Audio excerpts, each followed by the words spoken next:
प्रधानमंत्री नरेंद्र मोदी ने पीएम आर्थिक सलाहकार परिषद के सदस्यों के साथ बैठक की अध्यक्षता की। बैठक में प्रधानमंत्री और ईएसी ने वैश्विक उथल-पुथल के समय में भारत की आर्थिक वृद्धि को और बढ़ावा देने के लिए विभिन्न विचारों और उपायों पर चर्चा की। जीवन यापन में आसानी और व्यापार करने में आसानी में सुधार के लिए विभिन्न सुधारों पर भी चर्चा की गई। बैठक में सदस्यों ने भारत और दुनिया भर पर पश्चिम एशिया संघर्ष के प्रभाव का भी अपना आकलन दिया।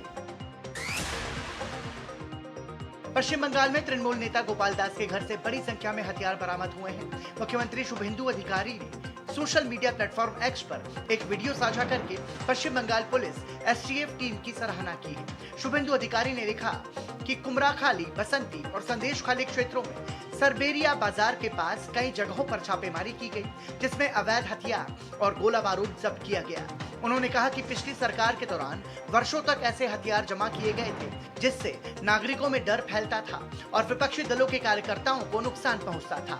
उन्होंने ये भी स्पष्ट किया कि वर्तमान सरकार कानून व्यवस्था कायम करने और हर अवैध हथियार को जब्त करने के लिए प्रतिबद्ध है। केंद्रीय रेल मंत्री अश्विनी वैष्णव ने अपने कोलकाता दौरे के दौरान जय हिंद मेट्रो स्टेशन से नोआपाड़ा स्टेशन तक कोलकाता मेट्रो की यात्रा की। इस दौरान उन्होंने सहयात्रियों से बातचीत कर उनकी यात्रा के अनुभव और मेट्रो सेवाओं को लेकर सुझाव और प्रतिक्रियाएं प्राप्त की। मेट्रो स्टेशन पर रेल मंत्री ने सफाई कर्मियों से भी मुलाकात की और स्वच्छता बनाए रखने में उनके योगदान की सराहना की। सफाई कर्मियों ने अपनी बात सीधे रेल मंत्री तक पहुंचने पर संतोष व्यक्त किया। निर्धारित कार्यक्रम से अलग रेल मंत्री ने नोआपाड़ा से बेलघरिया एक्सप्रेसवे तक ऑटो रिक्शा से भी यात्रा की। भारत की समृद्ध सांस्कृतिक और आध्यात्मिक विरासत इन दिनों वैश्विक मंच पर आकर्षण का केंद्र बनी हुई है। ब्रिक्स देशों के प्रतिनिधियों ने आज भगवान बुद्ध की पावन भूमि सारनाथ का भ्रमण किया। सारनाथ में उन्होंने ऐतिहासिक धम्मेक स्तूप के दर्शन किए। इस मौके पर केंद्रीय संस्कृति मंत्रालय के संयुक्त सचिव डॉक्टर अरविंद कुमार ने बताया कि इस भ्रमण का मुख्य उद्देश्य ब्रिक्स देशों के प्रतिनिधियों को भारत की वास्तविक धरोहरों और सजीव संस्कृति का सीधा दर्शन कराना है, ताकि वैश्विक स्तर पर सांस्कृतिक आदान प्रदान और मजबूत हो सके।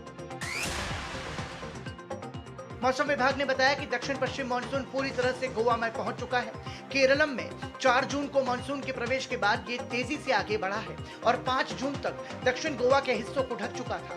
अब पूरे राज्य में मानसून ने दस्तक दे दी है।